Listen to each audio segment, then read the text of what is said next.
Good afternoon. We'll begin with a few prayers, and a few minutes of silent sitting to settle our minds before we start this session.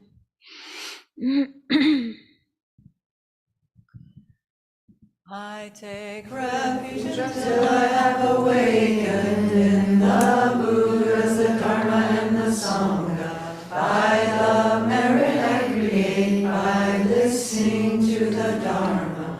I will attain Buddhahood in order to benefit all sentient beings. I take refuge until I have awakened in the Buddhas, the Dharma, and the Sangha, by the merit I create by listening to the Dharma.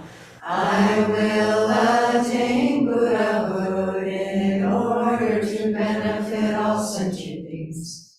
I take refuge until I have awakened in the Buddhas, the Dharma, and the Sangha, by the merit I create by listening to the Dharma. I will attain Buddhahood in order to benefit all sentient beings. May all sentient beings have happiness and its causes. May all sentient beings be free of suffering and its causes. May all sentient beings not be separated from sorrowless bliss. May all sentient beings abide in equanimity, free of bias, attachment, and anger.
So we are advised to have an altruistic motivation for the things that we do, especially Dharma, spiritual things like meditating, listening to teachings, studying, and so on.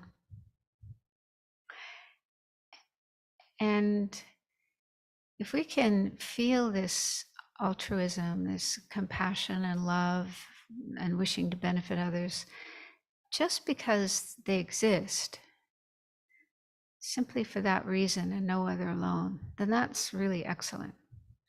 We just understand that just because they exist, they're sentient beings like me who want to be happy and don't want to suffer, and they deserve that.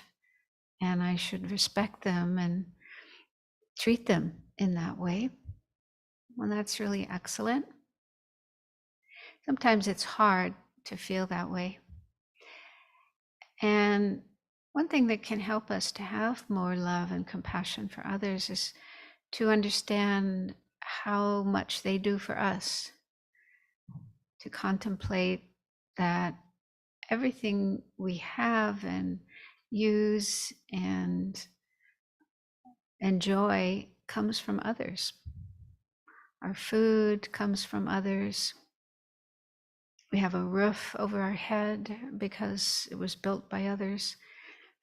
Our clothing and shoes and hat and coat to keep us warm in the cold weather, those were made by others.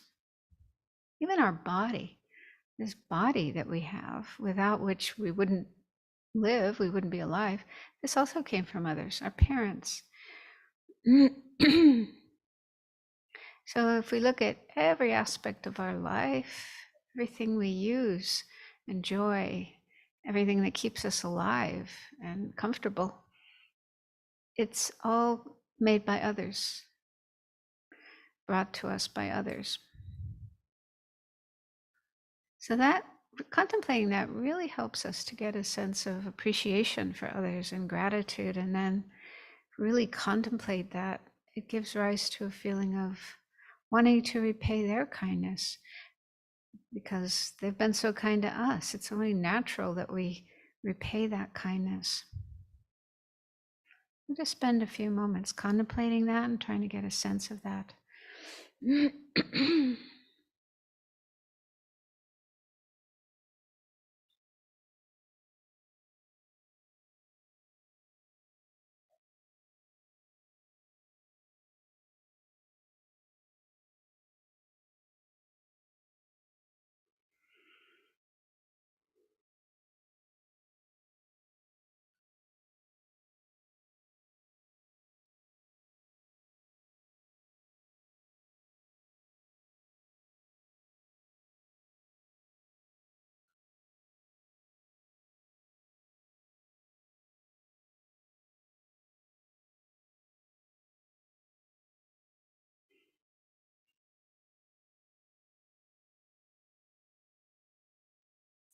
So when it comes to how to repay the kindness of others, we can be nice to them, help them as much as we can,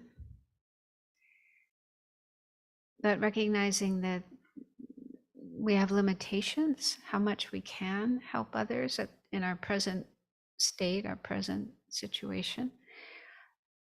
But if we understand that if we work on our mind and increase our positive qualities, our love, our compassion, our unselfishness, our wisdom, and all the other positive qualities, we'll be able to help others in even greater ways, vaster ways, more beneficial ways.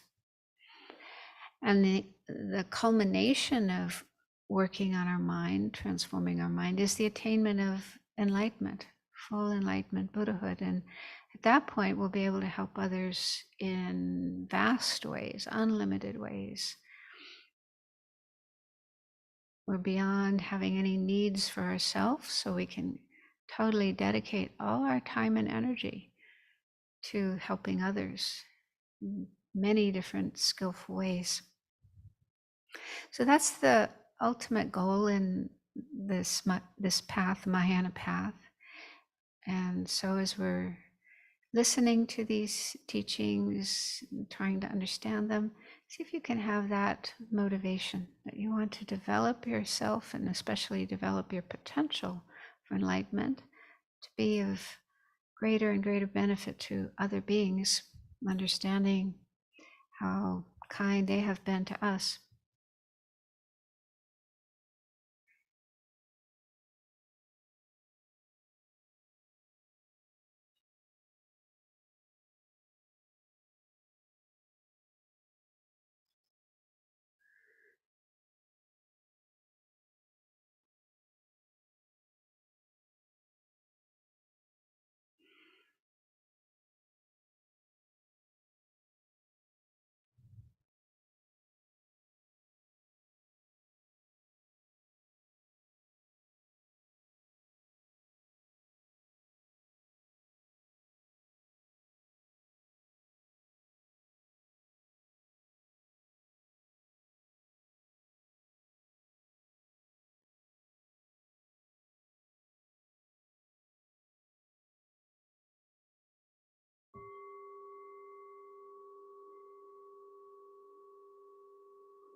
I thought maybe to start this session with a few questions. There may have been some questions from yesterday that didn't get asked. So before we go on and look at more material, more information, we can take care of questions that have been hanging there. Anybody have one?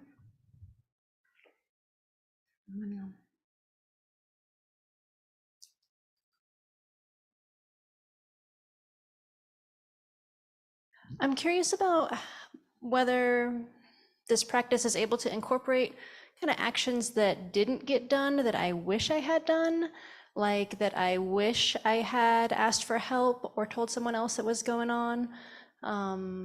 So it's like I didn't do a harmful action, but I wish there would have been something that might have been of benefit happening there or to prevent harm. I haven't heard of anything like that. I mean, the practice is mainly purifying things that we've done that were negative, harmful, like negative karma or breaking vows, which is also negative karma. Yeah, so it's mainly for those things. But I haven't really heard it used in what you're in the way you're saying. Has anyone else heard anything like that? I mean, perhaps you could do another kind of contemplation to deal with that kind of thing.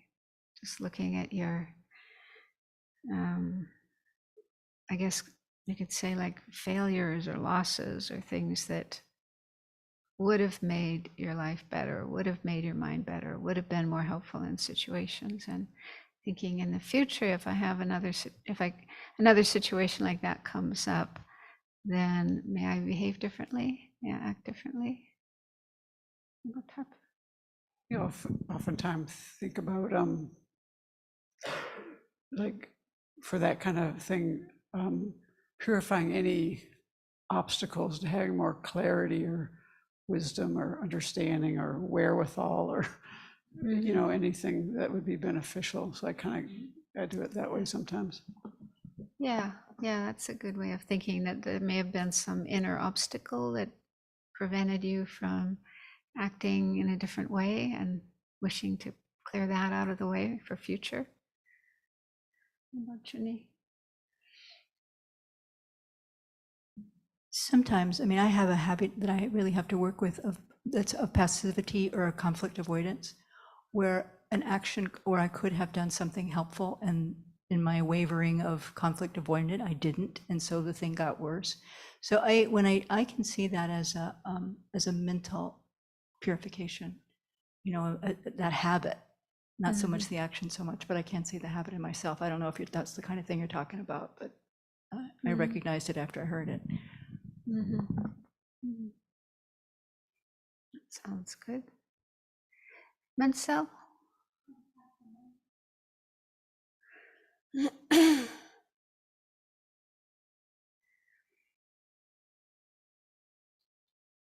Someone online is asking, how does Vajrasattva dissolve?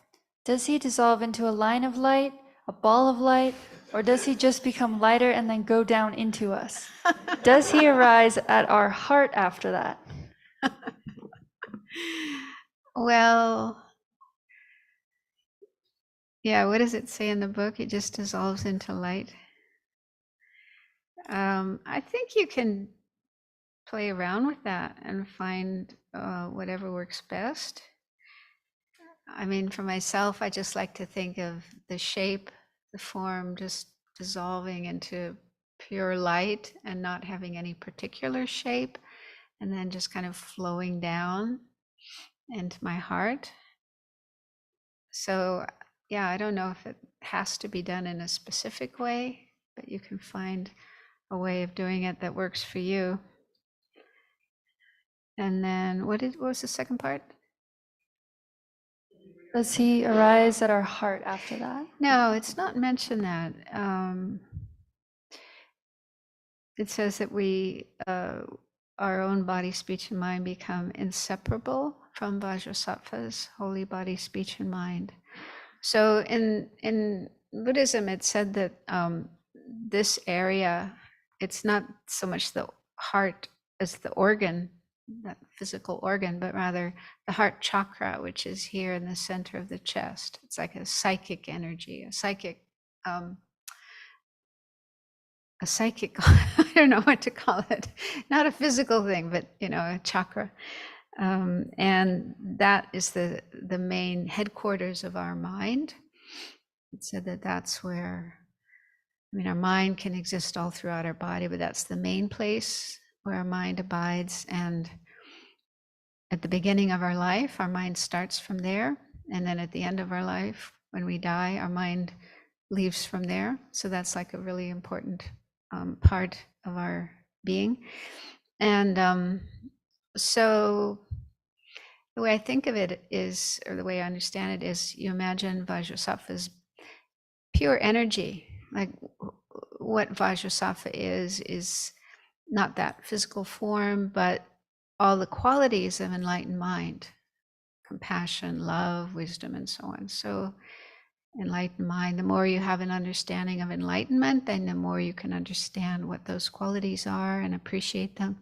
But anyway, those that mind, enlightened mind, and all the qualities, you imagine your mind becoming inseparable, in the sense that you now have those qualities as well. Like I was saying this morning, you think, well, right now I'm not enlightened. Right now I don't have all those qualities, but I will in the future if I continue practicing, relying on methods such as this and other aspects of Buddha's teaching. And one day I will become like that. I will have those qualities.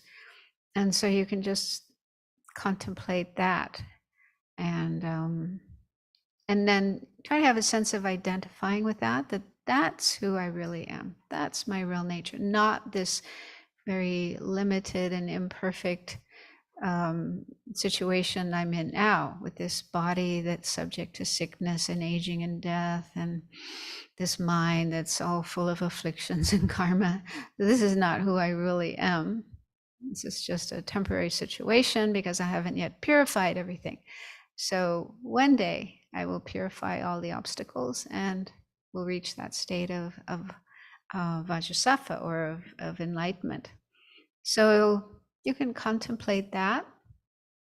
If you have some understanding of emptiness, you can meditate on that, because that's that's the real meaning here. It's because of emptiness, the emptiness of our mind, the emptiness of all phenomena, that we have the possibility, the potential to become free of all obstacles, obscurations. And so the more we have an understanding of emptiness, the more we can understand that. And also the ultimate nature of our own mind, our own being, and the ultimate nature of Vajrasattva and all the Buddhas is the same: emptiness of inherent existence. So on that level, there's also this oneness. On the ultimate level, the level of ultimate truth, ultimate reality, there's oneness. But that's not easy to understand. So if you don't understand that, then try to find some other way of thinking that you can understand and relate to. Like just thinking, one day I will be like Vajrasattva. I will have those qualities as well. And I will keep working on myself until I reach that state. So that may be an understanding that's manageable for you and that you can contemplate at that point.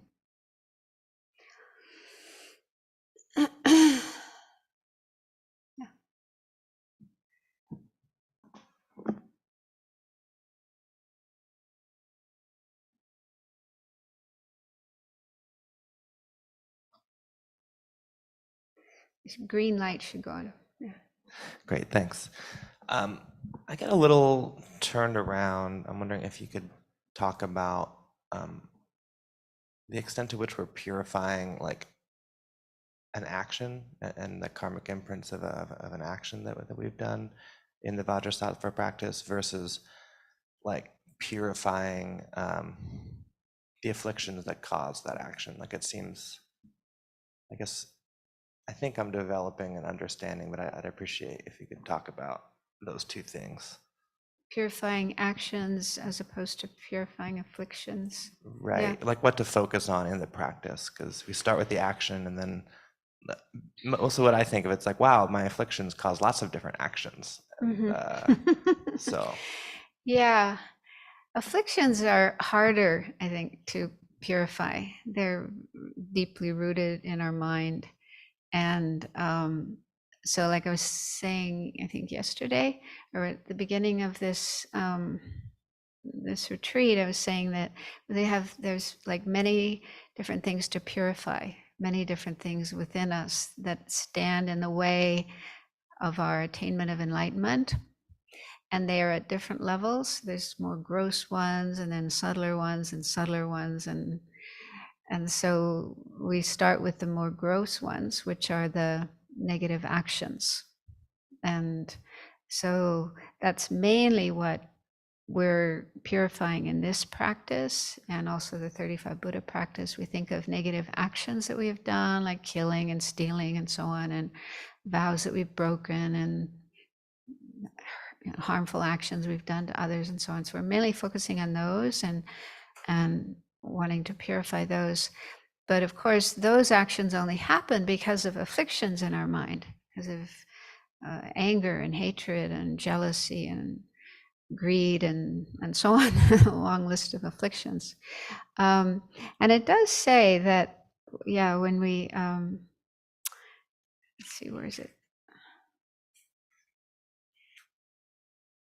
Yeah, like on page 39, when it describes the different visualizations, it does say, for example, purification of body, your afflictions and negativities in general, particularly those of the body, take the form of black ink. So you're purifying general afflictions and negativities, but also especially those of body. And then the second one is of speech and so on. So it does mention afflictions being purified when we're doing this practice.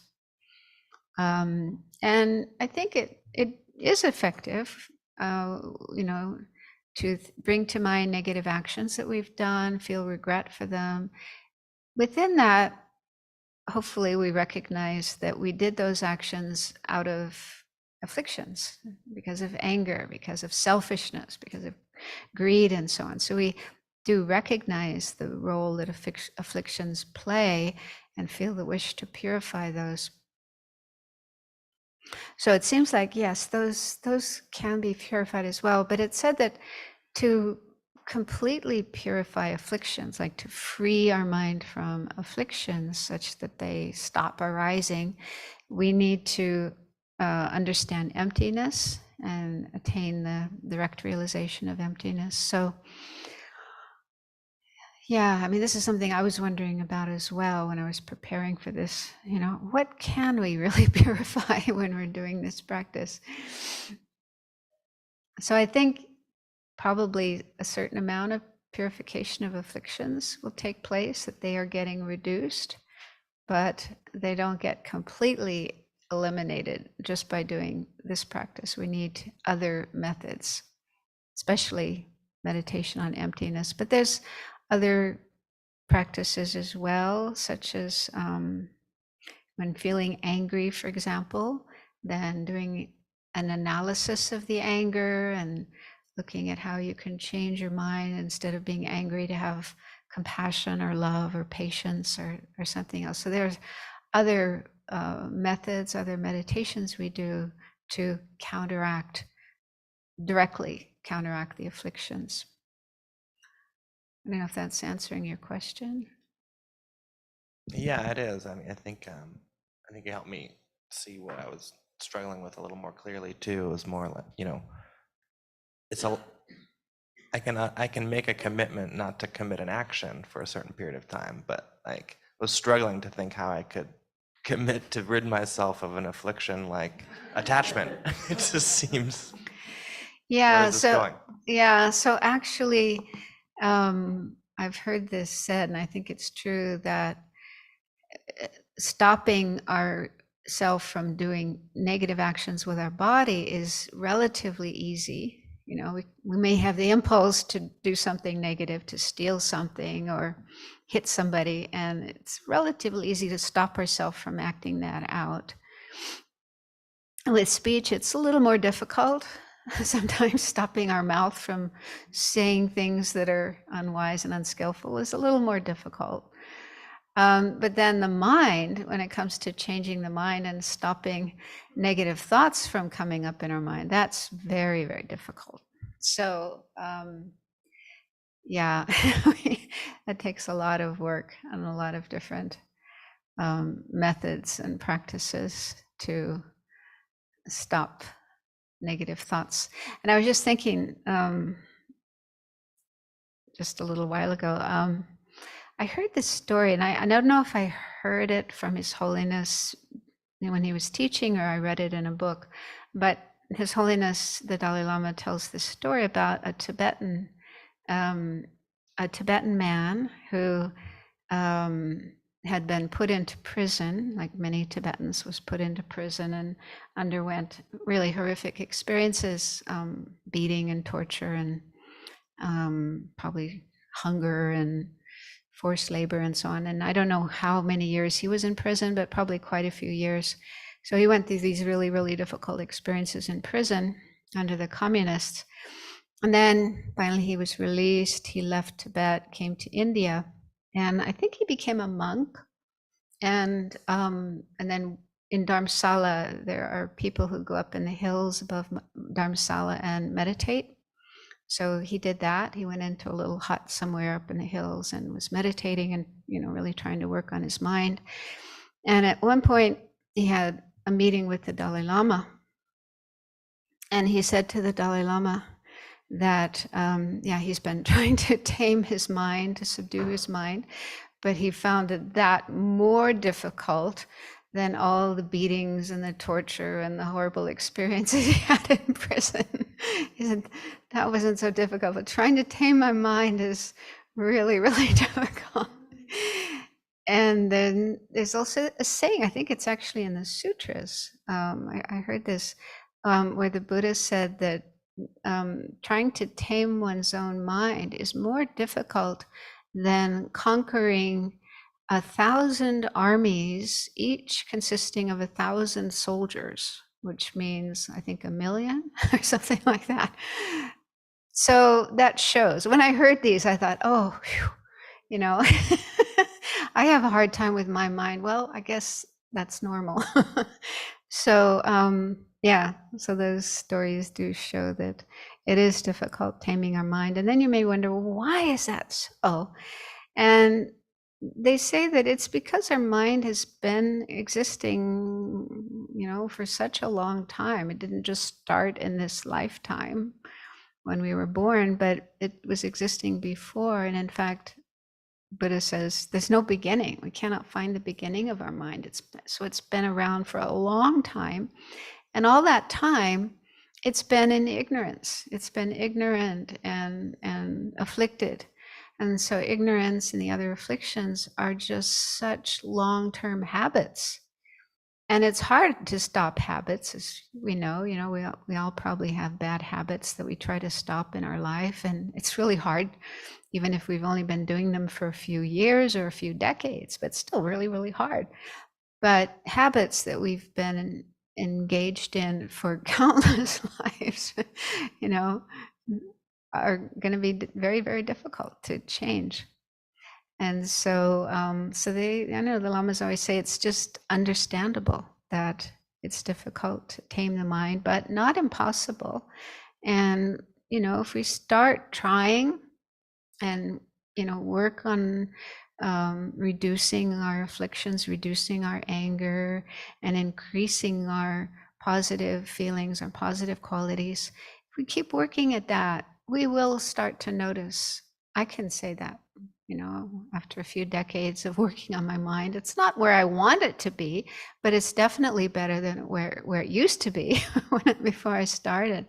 So I can definitely see improvement. And so if we just have to have patience and perseverance and not let ourselves get discouraged and try not to have unrealistic expectations, but just keep practicing. And if we do that, slowly, we will see changes, positive changes. And when we can see some positive changes in our mind, then that gives us confidence that, oh yeah, this works. So I need to keep doing it and not give up. So it is helpful to know that, yeah, it is hard to tame the mind. You're not alone in finding that.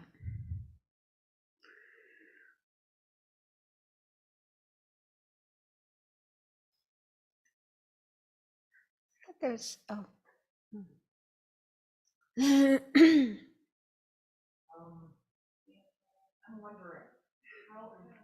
You need to turn it on.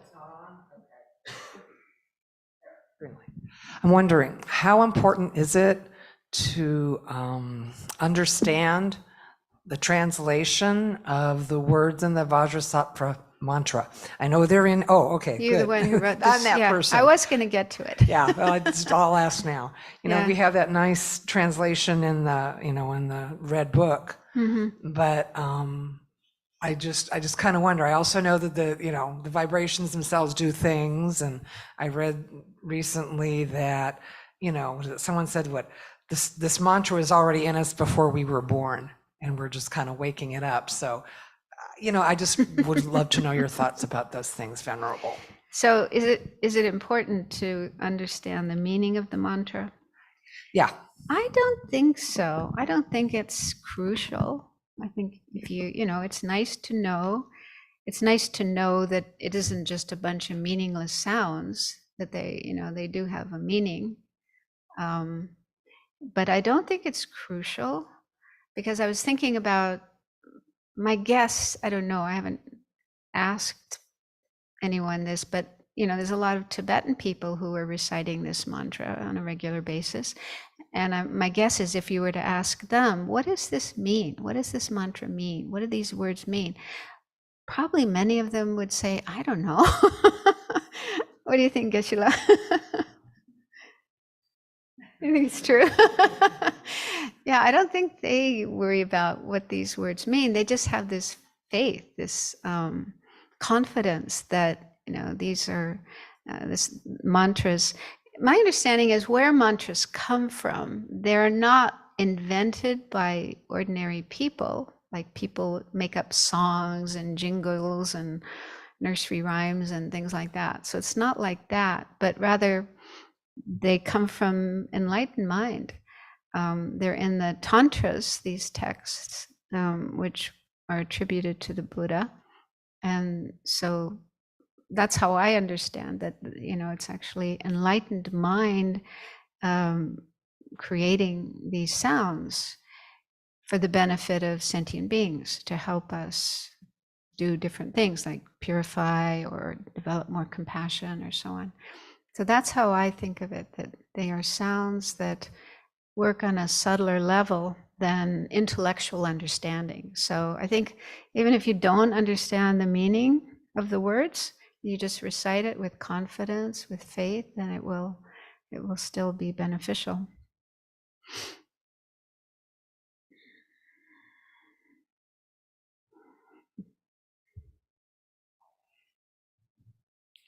Was there another question online? Yeah.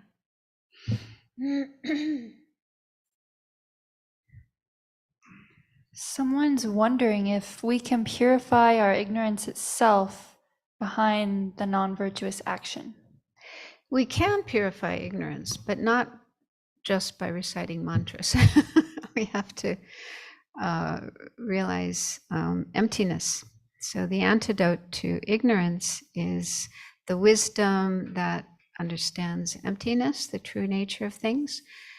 So perhaps our ignorance can be reduced, subdued a bit by doing practices like this, but we can't completely eliminate it, free ourselves from it without that wisdom. So our teachers are always recommending that we make effort to understand emptiness.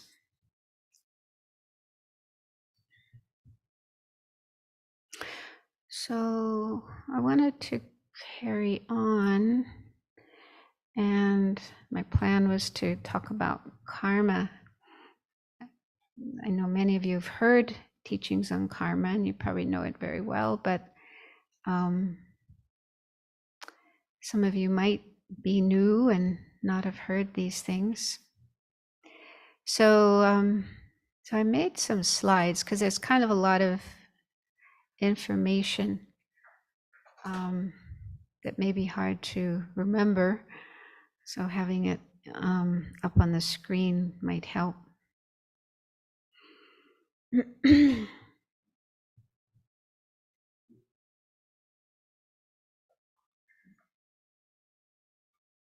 Oh, what happened?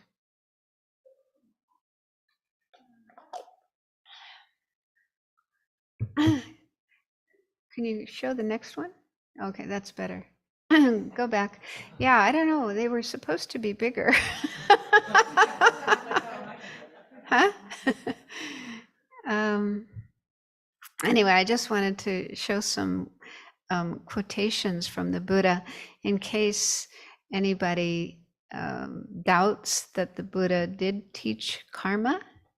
I don't know if anyone thinks that way, but it does. I find it helpful to look at the Buddha's actual words. And so I'll read them for you. You probably can't read them from where you are. The first quotation is from the Pali Canon, and it says, "Beings are the owners of their karma, heirs of their karma. They originate from their karma, are bound to their karma, have their karma as their refuge. It is karma that distinguishes beings as inferior and superior." So there's many, many places in the scriptures where the Buddha spoke about karma, and sometimes in a general way like this, sometimes in a more detailed way, which kinds of actions are positive, which ones are negative, and so on. So, so it's definitely something that's included in the Buddha's teachings. And the second quotation, I'm not sure where it comes from, but it's one of the verses that is sometimes recited before teachings when the Dalai Lama teaches, but also here when we have more formal teachings and do more prayers at the beginning. So it says, "Do not commit any non-virtuous actions. Perform only perfect virtuous actions. Subdue your mind thoroughly. This is the teaching of the Buddha." I really like that verse because it kind of summarizes the essence of Buddha's teachings and the essence of Buddha's practice in this one 4-line verse. Basically, refrain from doing things that are non-virtuous, do things that are virtuous, and subdue your mind. So kind of encapsulates the essence of what the Buddha is teaching us. In the Dhammapada? Yeah. Uh-huh. In our Prasada. Yeah, Prasada. Yeah. There it is described to Kashyapa. But the others is, I think it is Dhammapada stanzas 1, 6, 3, 4, 5.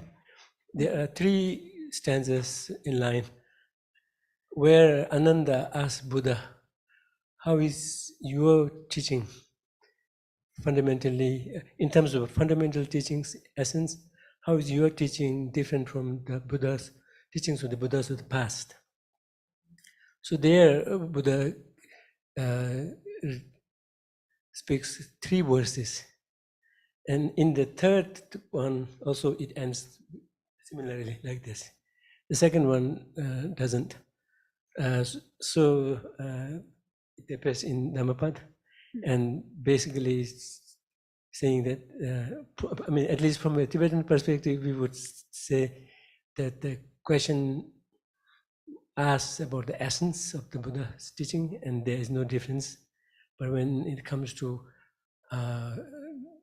different versions, different ways of teaching, then there could be difference in the teachings of the Buddhas. Like some teach Tantra, some do not, in that sense. But the question specifically asks, what are the, how are they different in fundamental sense? And the Buddha says there's no difference. These are the teachings. Mm-hmm. Mm.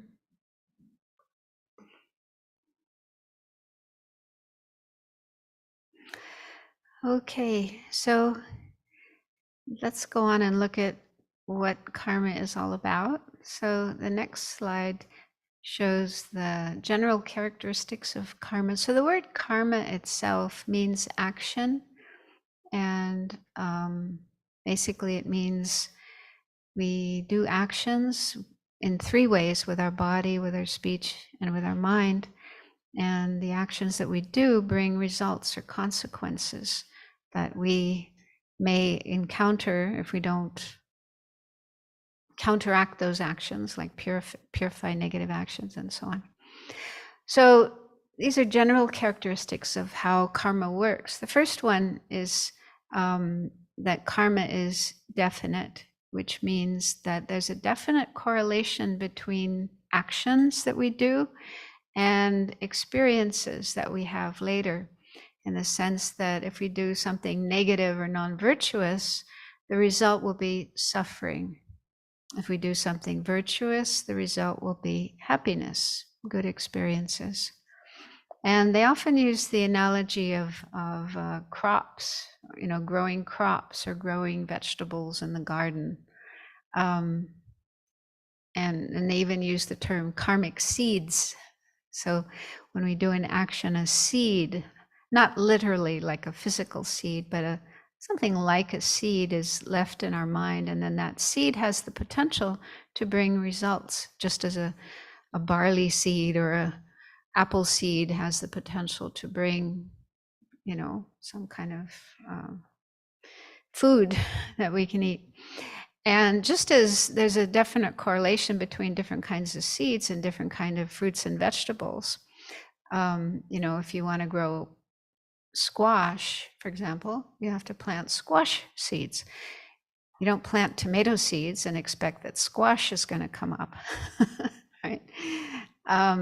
So squash comes from squash seeds, tomatoes come from tomato seeds. So in a similar way, happiness comes from good karmic seeds, the seeds of virtuous actions, and suffering and problems come from negative, the seeds of negative actions that we've done. So that's the meaning of karma, is definite. And when it comes to, which actions are negative and which actions are positive, in the Dhammapada, there are these two verses right at the beginning that are very famous. And so they go like this: mind is the forerunner of all states. Mind is chief. Mind made are they. If one speaks or acts with an impure mind, suffering follows, like the wheel that follows the cart pulling ox. So if we have an impure mind, like a negative mind, anger, greed, and so forth, then motivated with that type of mind, if we act or we speak, the result will be suffering. Okay, so that's a general idea of what is negative. Negative, the cause of suffering, would be actions we do with a negative state of mind. And then the next verse says, mind is the forerunner of all states. Mind is chief. Mind made are they. If one speaks or acts with a pure mind, happiness follows, like one's shadow that never leaves. So if we have a pure state of mind, like compassion, love, faith, and then that is the motivation for an action that we do, like doing prostrations to the Buddha, or reciting prayers, or just speaking in a kind way to somebody else. So actions done with a pure state of mind are the cause of happiness. So that's one way of determining whether actions are positive or negative. It depends on the motivation that one has. There's also a list of 10 actions that the Buddha mentioned, the 10 non-virtuous actions. We'll look at these a little bit later. So just to help us have a better understanding of what are negative actions and what are positive actions, we'll look at those. Number 2 is karma increases. And this means that if we, one action doesn't only bring one single result and then that's it, but one action can bring many results that can occur over a period of time, over a period of lifetimes, some in this life, some in another life, and so on and so forth. And this can also be seen in nature, because a single seed, like an apple seed, can produce an apple tree, and then that apple tree, every year, it produces many, many apples. And this goes on year after year after year. So all of those results can come from just one single seed. So in a similar way, many different kinds of experiences can come from just one action, both on the positive side and the negative side. So again, in the Dhammapada, the Buddha talks about this. He says, even a tiny evil deed can cause great ruin and trouble in the world that lies beyond, like poison that has entered the body. Even small meritorious acts bring happiness to future lives, accomplishing a great purpose, like seeds becoming bounteous crops. And so what we can learn from this is that, we need to pay attention to our actions, not just big ones, gross ones, but even tiny ones. So even tiny virtuous actions, offering a single candle to the Buddha, or giving a small offering to another person or a hungry animal, that these can bring many results. And likewise with negative actions that we do, even little white lies, or little negative actions that we do, can bring many negative results if they're not purified. Number 3 is, if you don't create the cause, you won't experience the result. So this means, for example, on the side of negative karma, if we don't do negative actions, we won't have suffering. And if we do have suffering, that means we must have done some negative actions. We wouldn't experience those problems, those difficulties, those bad things, if we had not previously done negative actions, which are the cause of those. And likewise, on the positive side, if we want happiness and we want good experiences, we want our mind to develop, attain realizations, and finally enlightenment, we have to create the causes. We won't experience those causes. We won't experience those results. We won't achieve those results if we don't create the causes. So things happen by way of cause and effect. If we want results, we have to create the causes. It's similar in life. If you want to be a professor, you have to go to school and study and do your PhD. If you want to have a lot of money, then you want to go about it in a legal way, then you need to work hard, start a business, and really dedicate yourself to it. So, yeah, for any kind of results that we want, we need to put in the effort to create the causes.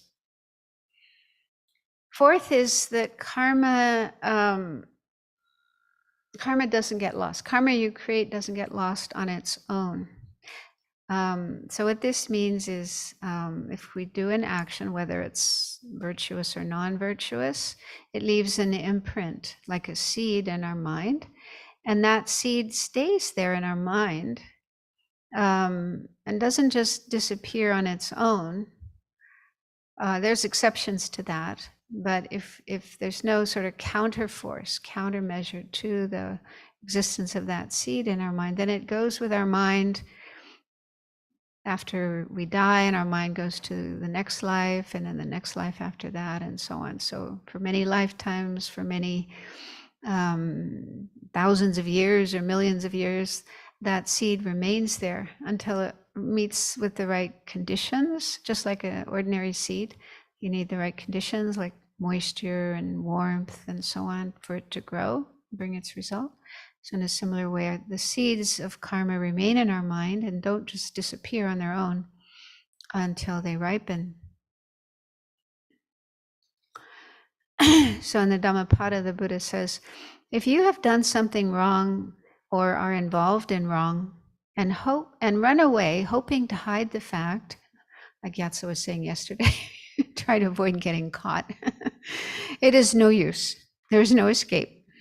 There exists no place at all, but what you have done will follow you in the oceans, through the skies, or far off in mountain caves. So we can't run away from karma. Whether it was good or bad, the power of any action once performed is never lost. The results arise accordingly. So the exception to this is if we do purification, like we're learning about here, then we can purify negative karma, or at least neutralize or weaken the karmic seeds so they don't bring their full results. So that's why purification is so important. And then on the positive side, with virtuous karma, like we do virtuous actions, and those leave seeds in our mind that will bring about good results in the future. Unfortunately, those can be lost. One way is by getting angry. So one of the effects, one of the results of anger is that it can destroy good karma, seeds of good karma that we've created and didn't dedicate. And so this is why anger is said to be the worst affliction, the most destructive of the afflictions. Not only does it bring suffering and problems, but it also destroys our good karma, which is really a shame, because it takes a lot of effort and energy to create good karma. And then if we destroy it with anger, that's really tragic. So we have to be very careful to avoid getting angry. And it's also said that if we do create virtue and we don't want it to be destroyed by anger, then we should dedicate that good karma, that virtue, to enlightenment. So that's why whenever we do prayers or teachings here, we always dedicate at the end, we dedicate the virtue that we've created to our attainment of enlightenment for the benefit of all sentient beings. So that will protect our good karma.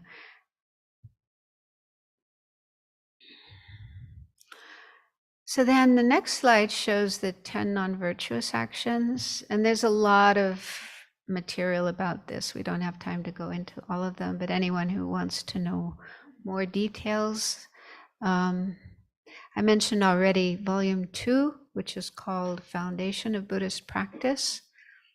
It's available in the bookshop or book nook downstairs. That has a very extensive explanation of karma and these non-virtuous actions. So these were mentioned by the Buddha. These are the 10 most negative actions that we could do.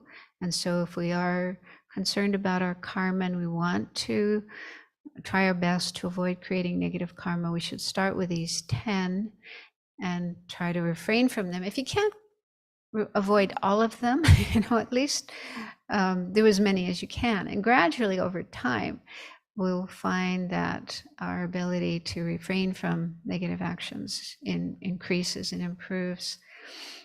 So they're divided into 3 groups according to what part of our being does these actions: body, speech, and mind. So 3 of the body, killing, taking the life of another living being, and that does include even insects. But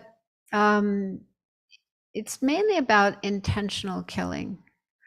So like here, for example, we really try to avoid killing as much as possible, but often it's unavoidable, like mowing the lawn, for example, or digging or cutting down trees and so on. So just in the everyday tasks that we do here, sometimes you just don't see insects and they get harmed.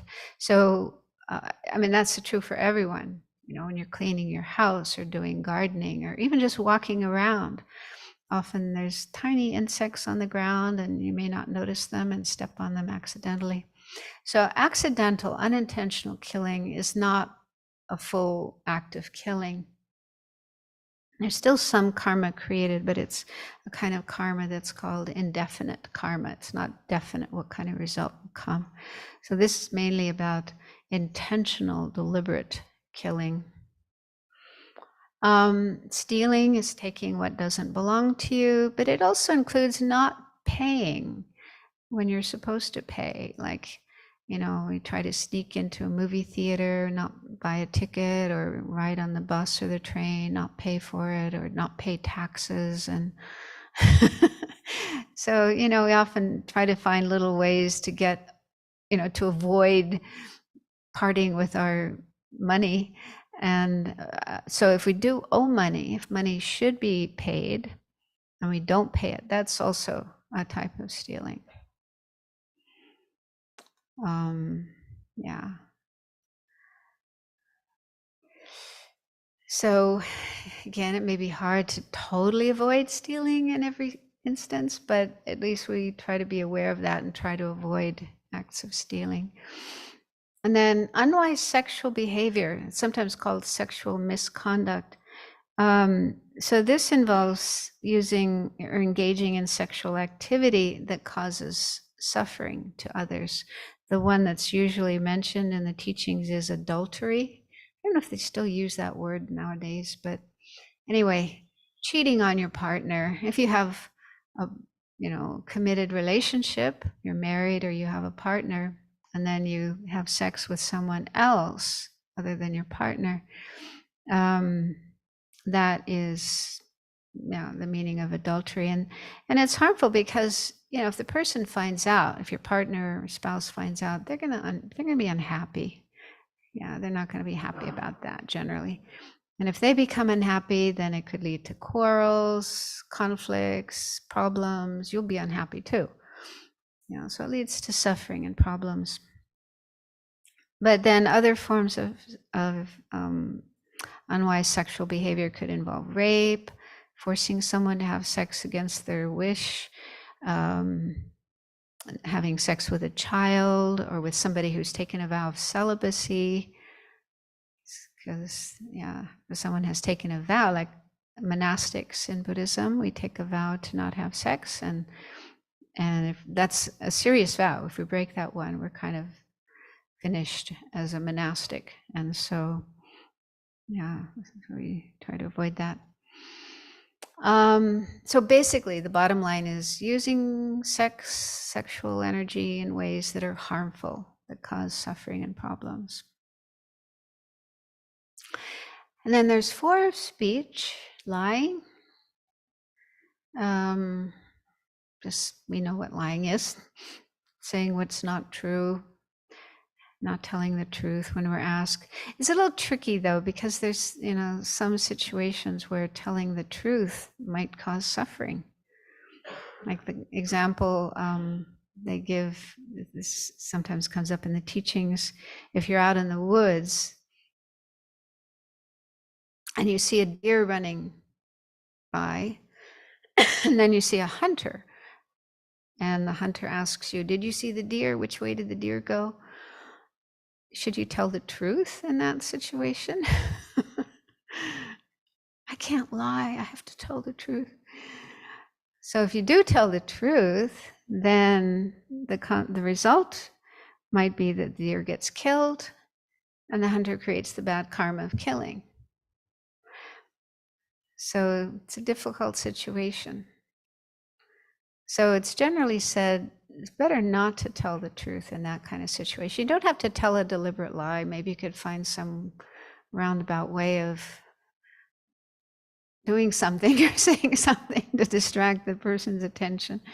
So we try to avoid outright lies, but in certain situations like that, telling the truth, feeling obliged, I must tell the truth, absolute truth, the whole truth, nothing but the truth. If that's going to lead to suffering, to harm, then better not to. I mean, it's up to you what you decide to do, but if you think about that, then it is a tricky situation. Yeah, so sometimes telling the truth can be harmful, can cause suffering. So we need to, it takes a lot of wisdom, really takes a lot of wisdom to know in certain situations what is the right thing to do.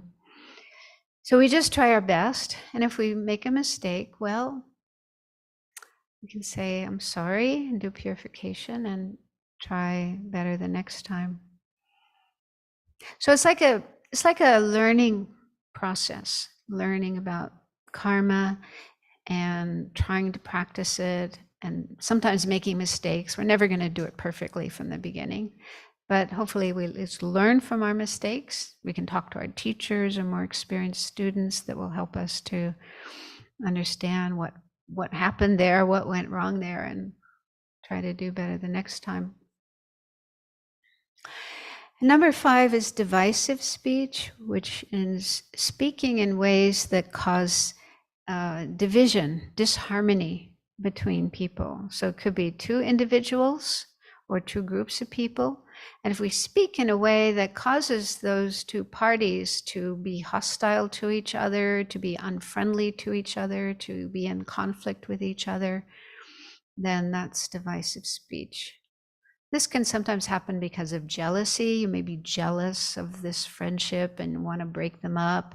Or maybe you want to be close to one and want to separate them from the other. Or maybe you just don't like both of them and want them to suffer, so you do this kind of thing. But this kind of thing happens also between groups of people. Yeah, hate speech that causes divisions, causes suspicion and hostility and more hatred between one group towards another. So we should try to avoid that and instead promote harmony whenever we can. And then harmful speech is speech that's hurtful, like insulting people, just speaking to people in a way that hurts their feelings or causes them to be upset, to be distressed, and so on. So we try to avoid that and speak in ways that are kind and helpful in promoting happiness. And number 7 is idle talk. Sometimes it's called gossip, but it's more than just gossip. Gossip is usually talking about people behind their back, telling stories about people. But this can also include talking about politics, talking about movies, food, fashion, topics that aren't really very important, aren't very significant. And the reason it's harmful is because we can spend a lot of time doing this. We can spend hours in this kind of conversation. And then if we ask ourselves, was that a good use of time? When there's other things we could do that might be more beneficial. Also, it can increase our afflictions. This kind of conversation can often increase our attachment, our craving, our anger, our hostility, our jealousy. Yeah, those are often involved in those kinds of conversations. So talking in those ways can increase those afflictions in our mind and also in the minds of the other people in the party. It's hard to completely avoid this one because most of us, our family, are probably not Buddhists. So when we go to visit our family and spend time with our family, what are we going to talk about? Yeah, they probably don't want to know about Dharma and talk about Dharma. And so out of politeness and friendliness and maintaining good relationships with our family and also friends, non-Buddhist friends, then we may sometimes need to engage in this kind of a conversation. But we just try to not overdo it. Try to, keep it at a minimum, and and if this conversation is going in the direction of maybe some nasty, gossipy kind of talk, maybe we could excuse ourselves or try to steer it in another direction. It's a difficult thing. So we just have to find ways of working with this. And again, motivation is really important. So, if we have the wish to maintain warm and friendly relations with our family, make them happy, and engage in this kind of conversation for that reason, not because we're attached to talking about food, but because that's what our mom likes to talk about and we want to make her happy. So we spend a certain amount of time doing that, but try not to overdo it. Does that sound reasonable? No? It's literally my full-time job to talk about politics. It's your full-time job? Yes. Literally? Yes. So morally, is that like being a butcher? Being a butcher? Yeah. No. I mean, being a butcher, you're engaging in the killing non-virtue. But if I'm a political worker, I'm a community organizer, I mean, is that tantamount to constantly engaging in the idle talk? As you just described, we shouldn't be talking about politics without, I mean, I'm asking because I just really want to know. Yeah. And it kind of came up in our conversation. It was like, my job is to educate community members if another business is engaging in conduct that's contrary to my organization's values of eliminating racism and engaging in right environmental practice within, the realm of possibility in this space and time. And so it's not just, I have to tell people that when they ask me in the context of my job, I created the job. So it wasn't like I just happened to work somewhere and that's the mission and I'm just participating. Like I sought out the space to have to engage in those conflicts and to hold people accountable in an uncomfortable way on a regular basis. So I feel kind of conflicted about all of this. But it sounds like what you're doing, the work you're doing is beneficial work. You wish to help people. You're trying to make people aware of, I don't know exactly the nature of your work, but you're trying to make people aware of certain issues that would benefit them, relieve them of their problems, and so on and so forth. So it sounds like it's positive work. It's beneficial work. It's not just gossiping. And I mean, often conversations about politics are a lot of complaining, oh, this person is doing that and this person is doing that and what a jerk, and a lot of anger involved. It's probably hard to have this kind of conversation without anger coming up, but on the other hand, if you do have anger coming up, it's less effective. I'm sure you are aware of that. But so I think motivation has a big part of it. So if your motivation is to help people, to benefit people, to make people more aware of things that will benefit them, then I don't think that's the same as idle talk. That's my take on it. Does anyone else have any? I have very little experience with this area, but Jim?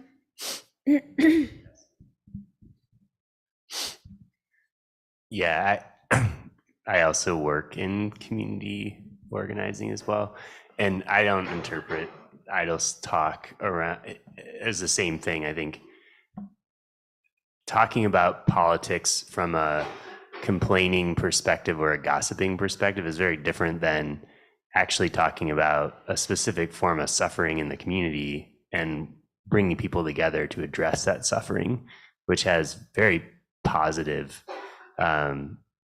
has very virtuous elements to that, right? So it's like, if we can't talk about the problems that our community faces and how we're going to work together to solve them, if that were thrown into the idle talk category, that would be a really big misinterpretation of what is intended, in my opinion, here, because a lot of the work that we're doing is about addressing collective karma, really. in the end, and also working to end suffering of groups of people who are disproportionately being impacted by our society. And so, and then how do you work together effectively to do that in a way that makes sense? And so, you know, I'd put it in the category of like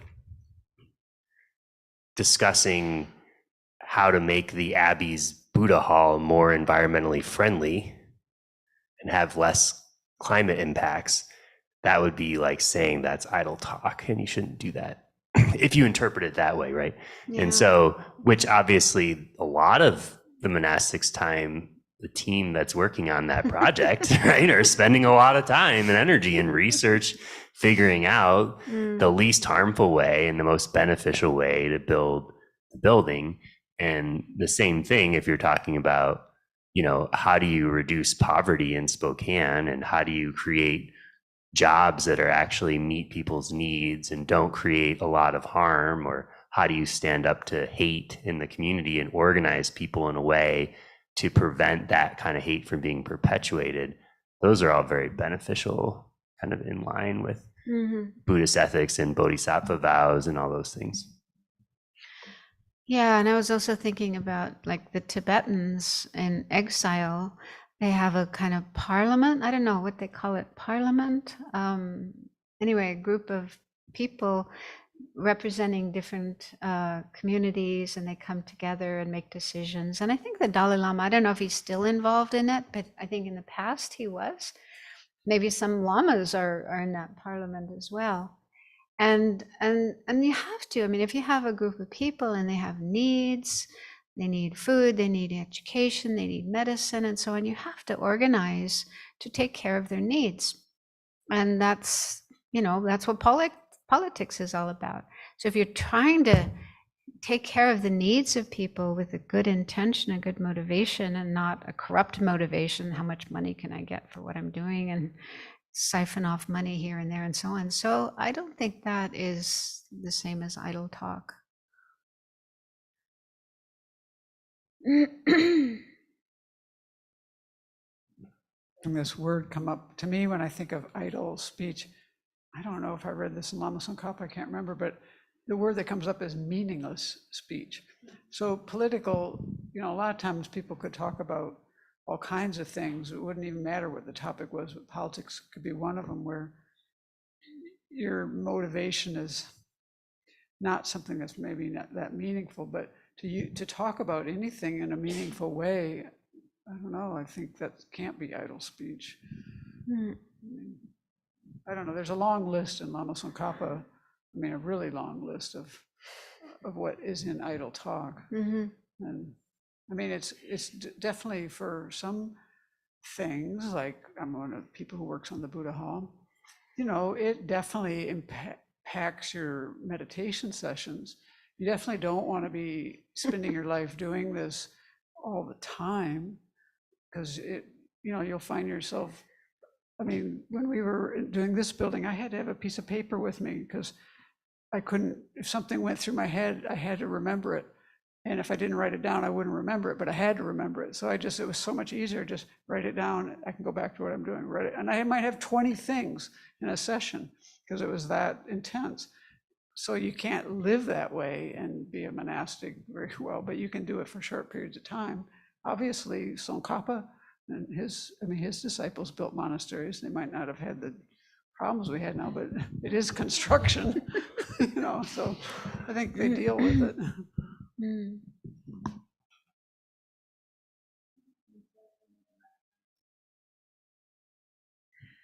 So sometimes I think about the kind of cultural or historical context for this, that I don't think when, you know, for instance, Tsongkhapa was writing the Lamrim Chenmo, that Tibet was a representative democracy. And so the line specifically in one of the examples in Lamrim Chenmo is talking about news of a commotion, such as news of kings, ministers, nations, and thieves.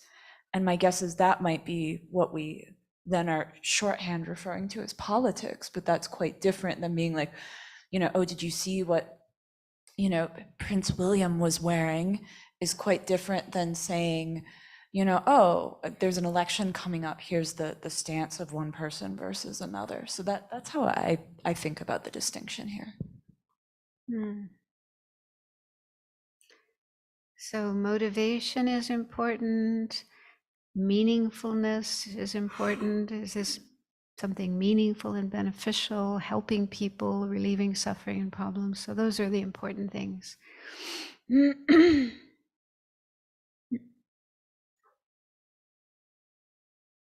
Yeah, I would say very similar to Venerable Tarpa. For example, if you see His Holiness and his family talking, having lunch, they talk about the weather, they talk about politics.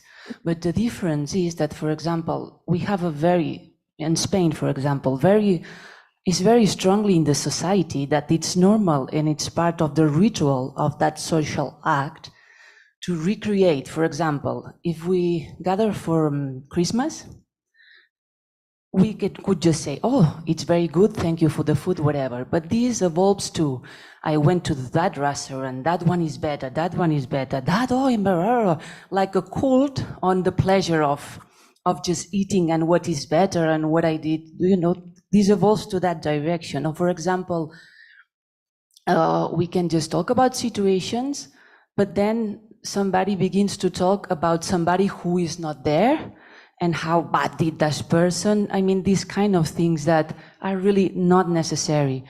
But in society, people need to have some kind of conversation. This should be acceptable. But the problem, I think, is when it goes to that directions that are really not necessary. I mean, yeah, involved with greed, attachment, very, very obvious or ones. hostility, aversion, putting people down, and so on. So I understand that's the main problem with this kind of talk, and how it can become negative and the cause of suffering. And it's hard to totally avoid it. Like here, you know, when we're not keeping silence and we have lunch together, we usually talk about, you know, the food and the weather and what so-and-so is doing today. It's kind of lighthearted, but, you know, to be talking about heavy Dharma topics 24 hours a day is a little difficult. Because again, you know, it's really important to maintain warmth and friendliness with each other. And this is part of it, is talking in ways that are warm and friendly and helpful and beneficial. So having that in our mind, I think, is the important thing. That help?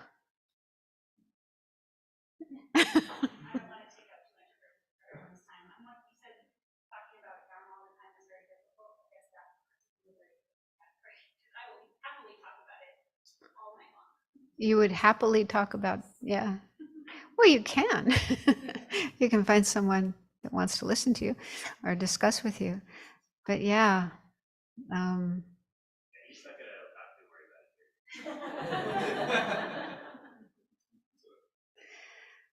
Okay, we're running out of time. Okay, so then the last three are mental activities. Covetousness is when we want something that belongs to another person.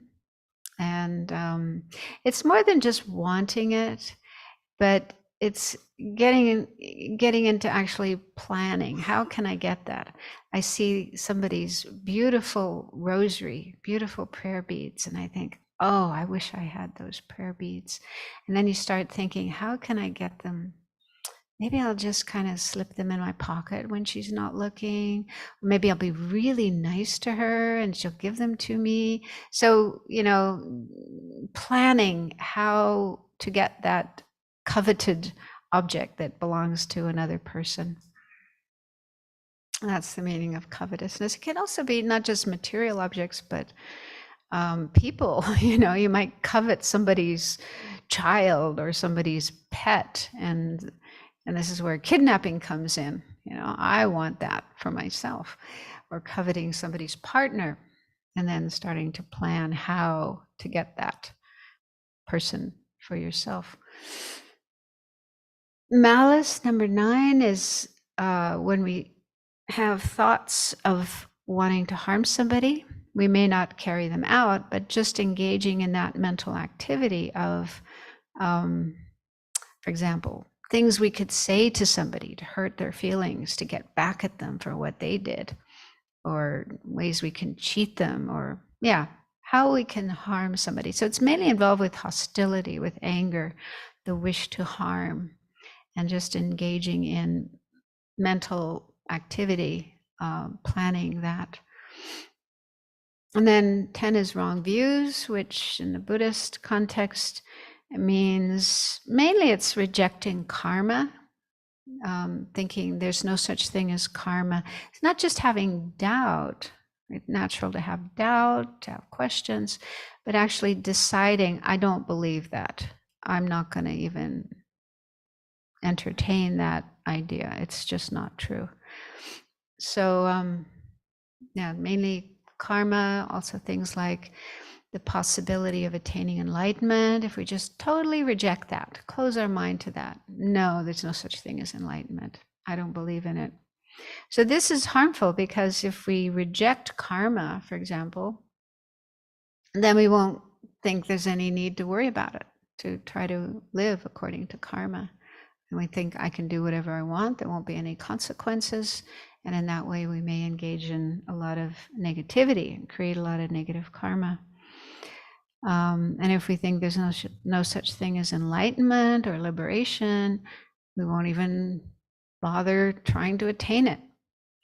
So those are hindrances to our spiritual practice, our spiritual growth. That's why they're negative. Okay, so then next, just again to get into a bit more detail, every action is different because of different facets or factors or aspects.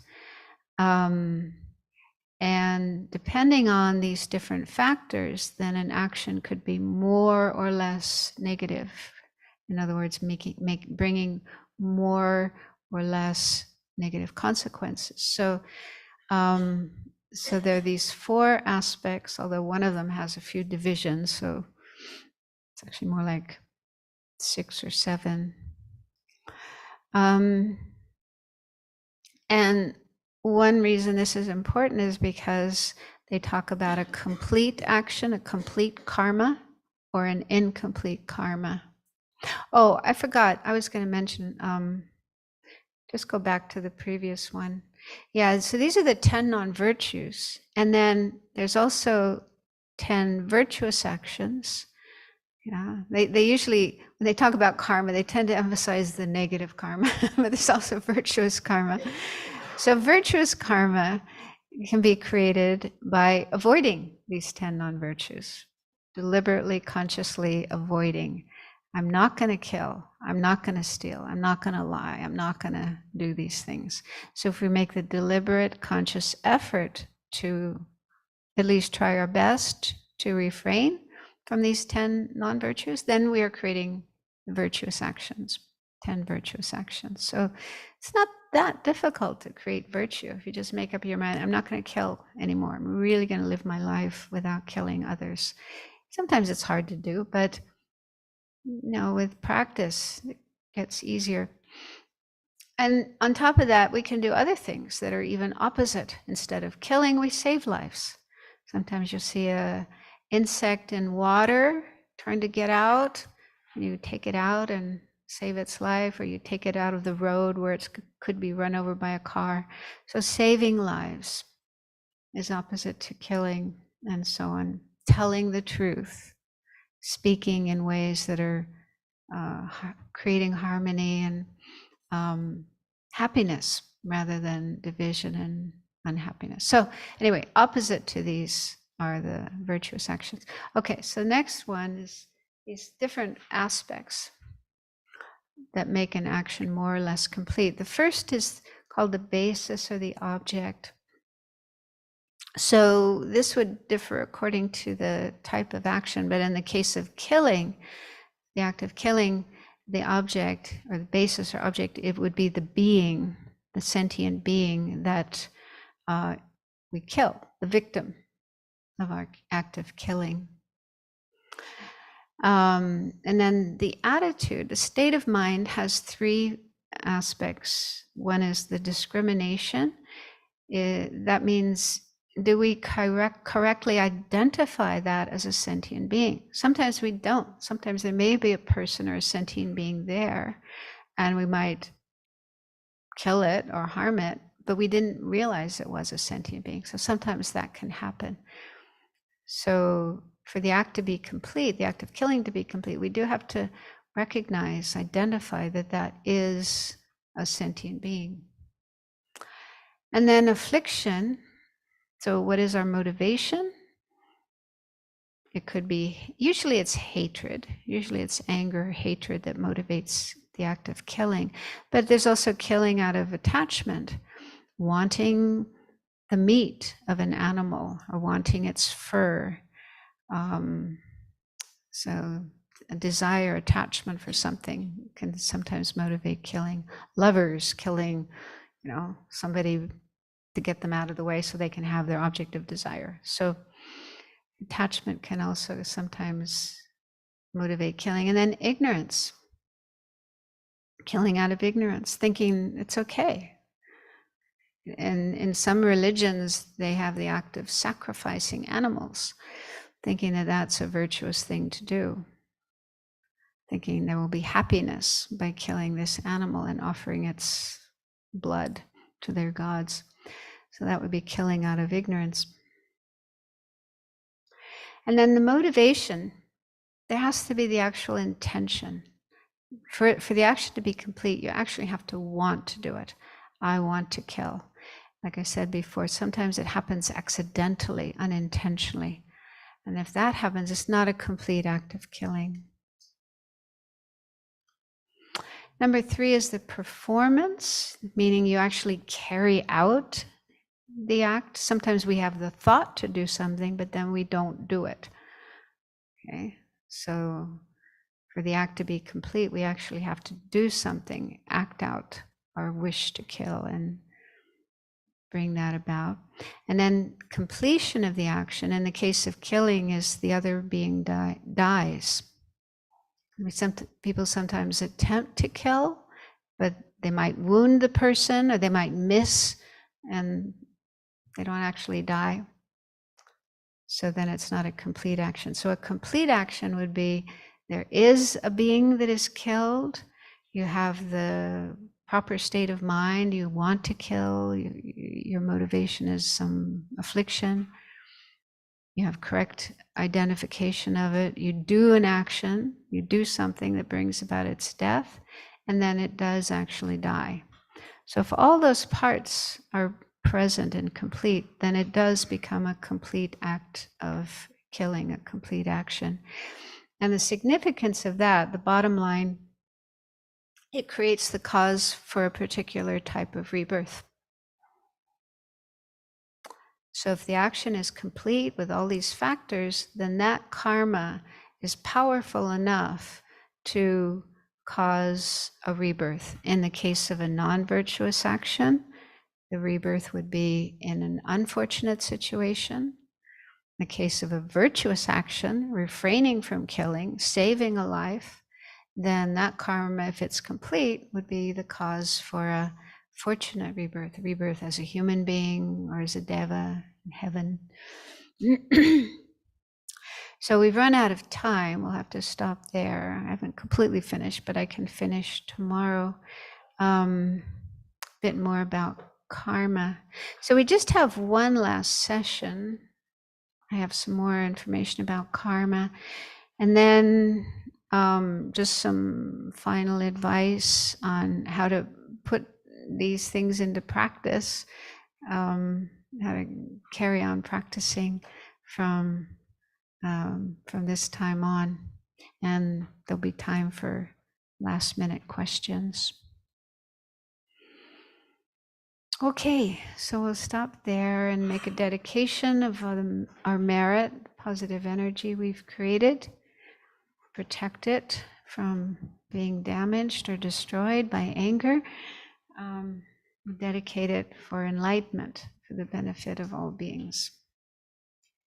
Due to this merit, May we soon attain the awakened state of Vajrasattva, that we may be able to liberate all sentient beings from their sufferings. May the precious Bodhi mind not yet born arise and grow. May that born have no decline, but increase forevermore. Thank you, Venerable Khadro. So for those joining us online, the next session is tomorrow, 4:30 a.m. Pacific time for another guided meditation. We do have 3 more sessions tomorrow, 4:30 meditation, 8 a.m. teaching with Venerable Khadro, and then the last guided meditation on Zoom. So we'll see you 4:30 tomorrow for the guided meditation here. And after Venerable Khadro leaves, I have some in-house messages.